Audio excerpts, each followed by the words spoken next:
আসসালামু আলাইকুম বন্ধুরা। আজ আপনাদের পরিচয় করে দেব আমার ছোটোবেলার সবচেয়ে মধুময় যে স্মৃতিটা কেটেছে যেখানে সেইখানটার সাথে। আমার ছোটোবেলার সবচেয়ে ভালো লাগতো সেটা হচ্ছে আমাদের বাড়ির পুকুর, যাকে আমরা ছোটো পুকুর বলতাম। অ্যাকচুয়ালি তখন আমাদের দুটো পুকুর ছিল, একটাকে বলতাম আমরা বড় পুকুর, একটাকে বলতাম ছোট পুকুর। তো এটা হচ্ছে আমাদের ছোট পুকুর, যদিও তার এখন ভেঙে একেবারে শেষ। এই যে ভাঙ্গা সানঘাট দেখছেন, আমি যখন ছোট ছিলাম তখন কিন্তু এত ছোট ছিল না, তখন কিন্তু অনেক সুন্দর ছিল, বাঁধানো ঘাট ছিল, উপরে বসার জন্য সুন্দর করে সিঁড়ি বাঁধা ছিল, এবং সেখানে কিন্তু আমি বিকেলবেলা খেলতাম, লুকোচুরি খেলতাম। সেখানে বসে আমরা দেখা যাচ্ছে যে গ্রামে যেটা করে যে একজনের মাথা দেখে দেওয়া, বা সেখানে বসে মাথায় তেল দিয়ে দেওয়া, এবং সেখানে বসে আড্ডা দেওয়া, সব কিছুই কিন্তু এই পুকুর পাড়ে চলতো। তো এই পুকুরে কিন্তু দেখা যাচ্ছে যে গরমের দিনে আমার এমনও রেকর্ড আছে, আমি 9 বার গোসল করেছি। মা তো গোসল করতে দেবে না, তো কী করতাম, বুদ্ধি খাটে ইচ্ছে করে গায়ে কাদামাটি মাখিয়ে বলতাম আম্মু গোসল করব। তো গোসল করতাম পুকুরে।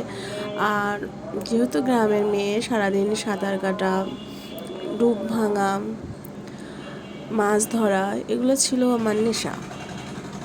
তো সবচেয়ে যেটা মজা লাগতো সেটা হচ্ছে গরমের দিনে যখন পানি কমে যেত, এখানে আমরা ভেলায় ভাসতাম, ভেলায় চড়ে যখন ঘুরে বেড়াইতাম, এবং খেজুরের যে কড়াইতে আমরা রস করতাম, ওটা তো তখন তো আর খেজুরের রস করে না। তো আমরা সেই কড়াইটার উপর উঠে লাঠি দিয়ে চারদিকে যখন বাড়ি দিতাম, তখন কিন্তু মাছ লাফায় কিন্তু কড়াইটার মধ্যে আসতো। এবং আমাদের পুকুরে কিন্তু তখন প্রচুর খুচরা মাছ পাওয়া যেত। খুচরা মাছ বলতে চিংড়ি, তেলাপিয়া। তো আমার মনে আছে ছোটোবেলায় আমি ভাতের হাঁড়ির মধ্যে একটু ভাত ছিটিয়ে দিয়েও সেটা ঘাটের রেখে আসতাম, সেটার ভিতরে কিন্তু মাছ ঢুকে থাকতো। আরও যেটা মজা ছিল, এখানে কিন্তু আমি দেখা যাচ্ছে যে গামছা বা কলস এগুলো দিয়ে নিয়ে পানি ভরে ফুলাই রেখে ভেসে থাকতাম। তো মেয়েকে কিন্তু আমি সাঁতার শেখানোর অনেক চেষ্টা করেছি, ওকে এখনও করছি।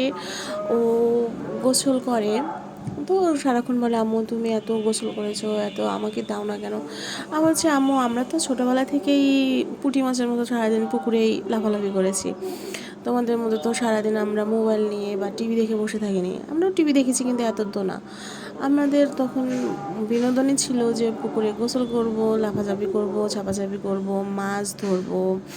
এবং আরেকটা যেটা মজার জিনিস ছিল, আমি পুকুরে বিকেলবেলায় বড়শি দিয়ে মাছ ধরতাম। সেটা কিন্তু অনেক ভালো একটা স্মৃতি ছিল আমার। তো কেমন লাগলো আমার স্মৃতিটা? ধন্যবাদ।